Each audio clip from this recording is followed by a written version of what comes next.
Good evening दोस्तों।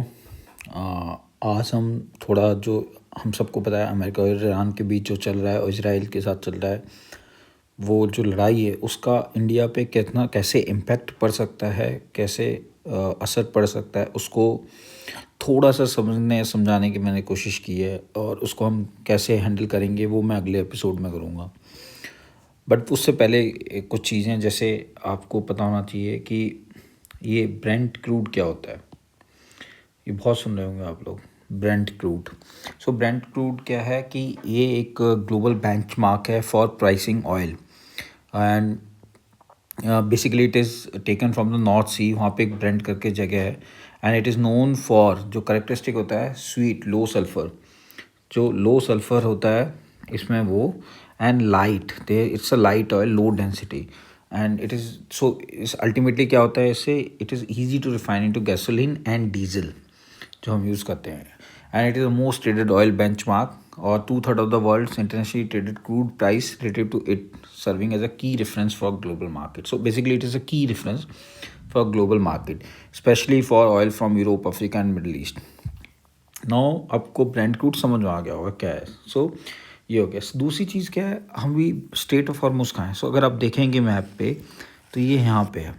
तो state of Hormuz आपका क्या कहती है, पर्शियन गल्फ को गल्फ ऑफ ओमान से जोड़ती है। हाँ, ईरान ने क्या किया हुआ है यहाँ पे लड़ाई की वजह से, इन्होंने, अगर आप ये देखेंगे यहाँ पे छोटे छोटे एक टापू दिख रहे होंगे आपको, इसके बीच से माइंस लगा दिए, तो आपको रास्ता उन्होंने एक कर दिया है। तो आपको अगर आप क्रॉस करेंगे इसको तो वो फोड़ देंगे। पर प्रॉब्लम है कि ये रास्ता जो है ये बहुत इंपॉर्टेंट हो जाता है और इसका मैं जो अभी इंडिया का बताऊँगा तो आपको समझ में आएगा। सो ये यहाँ पे जो ब्लॉकेज है, that is by state of Hormuz, आज की लड़ाई में अमेरिका ईरान के बहुत इंपॉर्टेंट हो जाता है। अब ब्रेंट क्रूड क्या हुआ, पिछले हफ्ते $100 पार कर गया। फिर उसका थोड़ा कम हुआ जब ट्रंप ने बोला लड़ाई ख़त्म होने वाली है, पर लड़ाई तो ख़त्म हुई नहीं है, तो फिर बढ़ जाएगा और एक्सपेक्टेड है $120 तक चला जाएगा। नाउ मैं आपको समझाने की कोशिश करता हूँ कि इंडिया क्या करता है, हिंदुस्तान हमारा देश क्या करता है। हमारा राष्ट्र 85% of its crude oil is imported, मतलब हम 85% अपना क्रूड ऑयल इम्पोर्ट करते हैं, हमारी जो रिक्वायरमेंट है। तो और उसका 50% आपका स्टेट ऑफ हॉर्मुज के थ्रू आता है। जो आपका 50% है वो आपका स्टेट ऑफ हॉर्मुज के थ्रू आता है। तो आप समझ जाइए इस रास्ते का हमारे लिए बंद होना कितना नुकसानदायक है या इसकी इम्पोर्टेंस कितनी है। तो अब आपको मोटा मोटा आइडिया देने के लिए मैं बताता हूँ कि पिछले फाइनेंशियल ईयर जो 25 है उसमें हमारा तेल का बिल कितना जो हमने इम्पोर्ट किया वो था $137 बिलियन ना। $137 बिलियन कितने होते हैं रुपए में, 12.6 लाख करोड़। तो आप समझ लो कितनी बड़ी असर हमें पड़ सकती है हिंदुस्तान को इस युद्ध की अगर ये बंद नहीं होता है। 12,60,000 करोड़ का हमने तेल का इम्पोर्ट किया और हम कैसे इम्पैक्ट होंगे, हमें कैसे इम्पैक्ट पड़ेगा।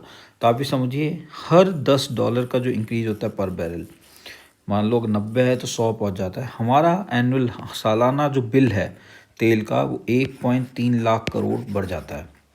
1.3 लाख करोड़, मैंने आपको कितना होता है, पहले था 12.6 लाख करोड़। अगर $10 भी बैरल का बढ़ता है तो हमारा बिल जो है सरकारी खर्च लगाने से पैसा जाएगा 1.3 लाख करोड़, जो हमारा टोटल खर्चे का 10% सीधा बढ़ता है। उसका नेचुरल गैस जो होती है उसका हमारे पिछले फाइनेंशियल ईयर में हमने खर्च किया था $15.2 billion, that is 1.4 lakh crore रुपये, 1.4 लाख करोड़। इसका $1 रेट बढ़ने पे हमें 11,000 करोड़ रुपए का सीधा बिल बढ़ता है। तो आप समझ सकते हैं कि स्टेट ऑफ हॉर्मुज के कितना बड़ा इम्पैक्ट पड़ रहा है इस लड़ाई का अगर बंद होने में, कि जो एक भी प्राइस बढ़ता है हमारा, जो पिछले साल हमने 12.5 लाख करोड़ का खर्चा किया तेल पे, लेकिन अगर उसमें बिल बढ़ जाएगा तो 10% सीधा हमारा कीमत बढ़ जाती है खर्चे की, सिर्फ $10 पर बैरल रेट बढ़ने में।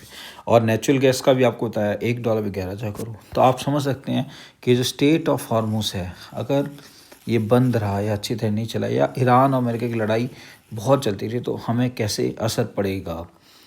Thank you.